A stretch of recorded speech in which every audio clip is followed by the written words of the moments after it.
enteric methane just by itself is half of Fonterra's total greenhouse gas footprint.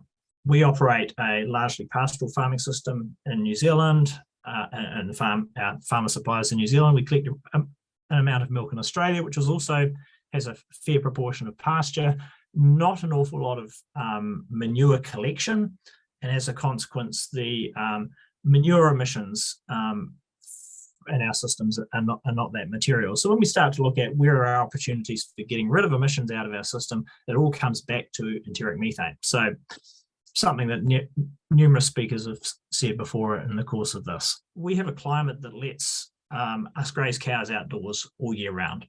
So most cows spend most of their time on grass, eating grass, which is great from the perspective of what that means in terms of the farm system, in terms of the cost structure around it. But it's really hard when it comes time to try and introduce change into the system because so much of it is tied to our natural resources.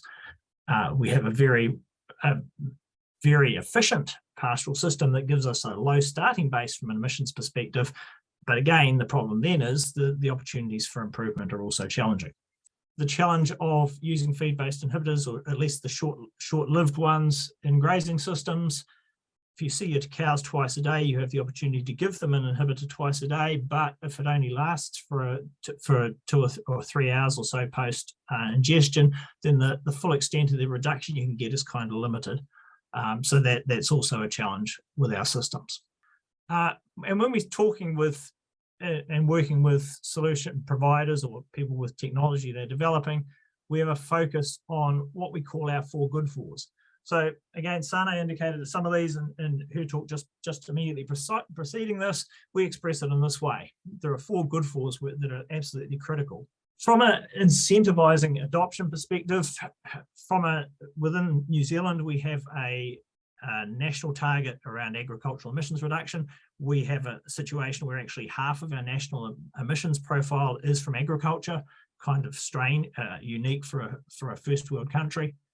And as part of, we are moving towards having pricing of agricultural emissions from a regulatory perspective.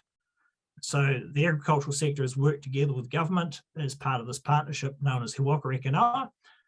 What that literally means, it's a Maori saying, which means we're all in the same boat. So it was about us all getting together to work on this problem that affects all of us.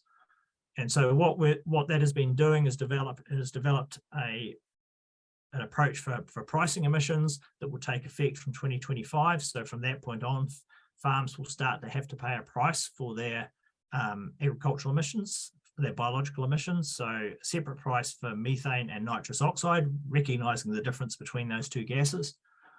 And so we're building towards that, and that will help to create some incentive and generate a revenue stream that will then be recycled to help drive uptake of technology in the most appropriate places throughout the agricultural sector, and at the same time keep any emissions reductions inside the value chains.